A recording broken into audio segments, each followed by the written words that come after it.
24일 국회 외통위 국정감사에서 후쿠시마 원전 오염수 방류 문제에 대한 강한 비판이 이어졌습니다. 이날 더불어민주당 의원들은 일본 정부의 오염수 방류 결정이 국제적 환경 범죄라며 이에 대한 대응과 장기적 대책 마련을 촉구했는데요. 참고인으로 참석한 이정윤 원자력안 전과미래 대표는 IAEA 국제원자력기구 보고서는 오염수가 환경에 끼치는 장기적인 영향을 염두에 둔 것인가라는 권칠승 더불어민주당 의원 질문에 IAEA 보고서는 30년 동안 2050년까지 배출하는 것을 염두에 두고 그걸 평가를 했고요. 장기적인 영향, 50년, 100년까지 갈 수 있는, 즉 사용 후 해결료가 녹아 떨어져 있기 때문에 그것을 제거하지 않으면 오염수는 계속해서 발생되고 그것을 지금처럼 정책을 유지하는 경우 50년, 100년 계속 해양으로 배출하게 됩니다. 그런 평가를 안 했습니다. 그러면 이제 총량에 대해서 가늠하기가 어렵다 현재로서는 예. 그런 부분들이 정확하게 짚어지지 않았다 이런 의미로 받아들이면 되겠습니까? 예. 네. 그다음에 IAEA가 알프스를 거친 해양 방류가 국제 기준에 부합한다 이렇게 이야기했습니다. 이 부분이 사실인지 그리고 국제 기준이 간략하게 어떤 내용인지 좀 말씀을 해주십시오.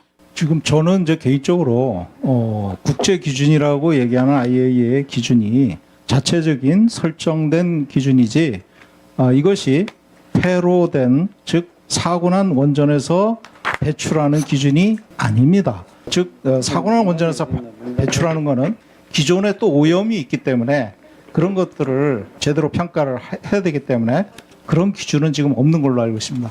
그다음에 교전력이 후쿠시마 제1원전에 대한 폐로 계획을 밝혔습니다.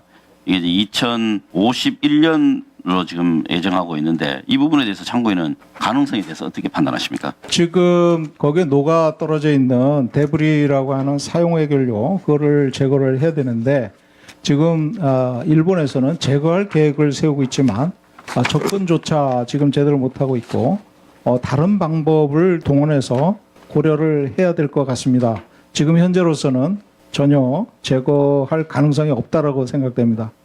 방류와 관련된 국제 기준 말고 일본의 기준에 대해서 혹시 아시는 바가 있으면 말씀을 좀 해주십시오. 일본의 기준은 정상 가동 중에 부지 경계에서 연간 1mSv 피폭되는 기준을 적용하고 있는데 지금 부지 경계에서 이미 최대 9mSv까지 나오고 있기 때문에 그것을 고려하지 않은 임의로 적용하는 편의대로 적용하는 그런 기준이다 이렇게 생각합니다. 그러면은 이 일본의 이 기준 자체도 실제로 총량에 있어서 사용 행렬료가 계속 오염수를 만들어내는 과정이기 때문에 총량에 있어서도 기존의 기준과는 맞지 않다 이렇게 볼 수 있겠습니까? 예, 860조 베크렐을 내보낸다고 했지만 그건 30년 동안 내보내는 기준이고요. 50년, 100년 되면 그거보다 2배, 3배가 됩니다.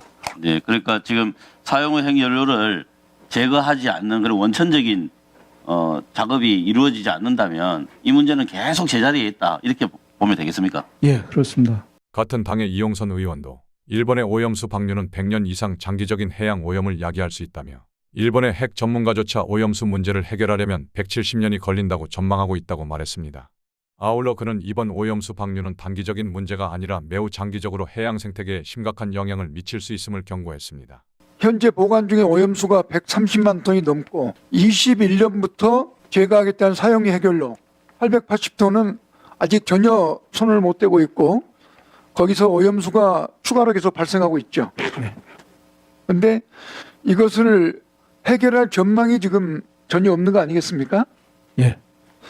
사용 해결료를 제거하지 않으면 오염수는 지속적으로 계속 나올 겁니다. 예.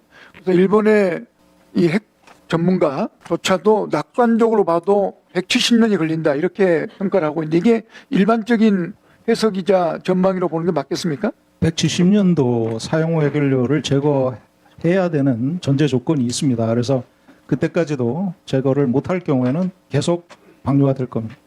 그러면 30년이 아니라 100년, 170년 아주 엄청난 장기적인 과정을 통해서 핵오염수를 방류할 수밖에 없는 이렇게 좀 매치하는 게 맞겠죠? 이정윤 대표 역시 일본이 오염수를 처리하는 대신 해양으로 방류하는 정책을 택한 것은 잘못된 결정이라며 사용 후 해결료를 제거하지 않으면 오염수는 지속적으로 발생할 것이라고 꼬집었습니다. 또한 일본 정부가 물어야 할 사고 처리 비용을 세계 인류와 미래 세대에게 전가하는 국제적 환경 범죄라고 강도 높게 비판했습니다. 그렇기 때문에 이거는 범죄 행위라고 보는 게 맞는 것 같습니다.